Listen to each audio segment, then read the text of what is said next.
جہانگیر اور بیبی نور جہاں۔ اکبر کے بعد جہانگیر تخت پر بیٹھا، وہ اکبر کا بیٹا تھا۔ اگر اس کا باپ ہوتا تو یقیناً اس سے پہلے تخت پر بیٹھتا۔ جن لوگوں نے سہراب مودی کی فلم پکار دیکھی ہے، ان کے لیے جہانگیر کی ذات اور کارنامے محتاج تعارف نہ ہوں گے۔ اس کی بیوی نور جہاں تھی، جو ملکہ ترنم تو نہ تھی لیکن بعض اور کمالات رکھتی تھی۔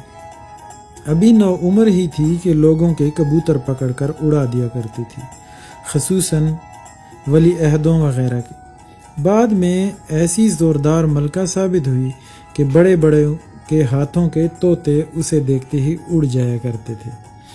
جہانگیر کو بڑا ہی زیرک اور سمجھدار جاننا چاہیے کہ اس نے محض کبوتروں کے اڑانے سے نور جہاں کی لیاقت کا اندازہ کر کے اس سے شادی کر لی تھی۔ اس کے سلیقہ شعر، پابند صوم و صلات یا کشیدہ کاری کا ماہر وغیرہ ہونے کی شرط نہ رکھی تھی۔ جہانگیر کی بیوی کے علاوہ اس کا عدل بھی مشہور ہے۔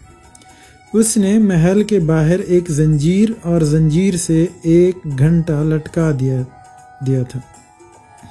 پاس ہی دربان بٹھا دیے تھے کہ کوئی فریادی نزدیک آنے کی کوشش کرے تو اس کے ڈنڈا رسید کریں۔ پھر بھی کوئی نہ کوئی شخص گھنٹہ بجانے میں کامیاب ہو جاتا تھا اور بادشاہ کو بے وقت جگاتا تھا۔ اس کی سزا بھی پاتا ہوگا۔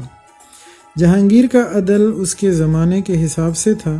نظام عدل میں ایسی ترقیاں بعد کو انگریز کے زمانے میں ہوئیں کہ مقدمہ چلتا ہے تو برسوں چلتا ہے، فیصلہ ہونے تک۔ فریقین اگر زندہ ہوں تو یہ بھی بھول چکے ہوتے ہیں کہ جھگڑا کس بات کا تھا۔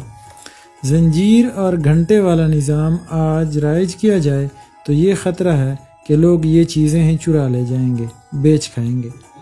جہانگیر نے فتوحات زیادہ نہیں کی، بس بیٹھا تزک لکھتا رہتا تھا، انصاف کرتا رہتا تھا، شراب پیتا رہتا تھا اور نور جہاں سے محبت کرتا رہتا تھا۔ ایک غلط فہمی کا ازالہ۔ مورخین کی عادت ہے کہ غلط باتیں لکھتے رہتے ہیں۔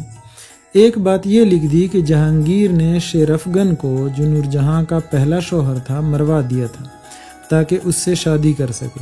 یہ غلط ہے۔ جہانگیر نے تو اسے بہت مرنے سے روکا لیکن وہ مر ہی گیا۔ اکبر کے باب میں بھی ہم مورخین کی ایک غلط بیانی کی تردید کرنا بھول گئے تھے۔ اکبر نامہ میں لکھا ہے کہ اکبر نے چتوڑ فتح کیا تو 30,000 آدمی تیغ کے گھاٹ اتار دیے۔ یہ صحیح نہیں۔ اکبر ہرگز ایسا سفاک نہ تھا۔ ملا عبدالقادر بدایونی نے مقتولین کی تعداد 8,000 اور فرشتہ نے 10,000 لکھی ہے۔ اسی کو صحیح جاننا چاہیے۔ سوالات: کیا کوئی بھی لڑکی کبوتر اڑا دیتی تو جہانگیر اس سے شادی کر لیتا؟ نمبر 2، جہانگیر اکبر کے بعد کیوں تخت پر بیٹھا، بلکہ تخت پر بیٹھا ہی کیوں؟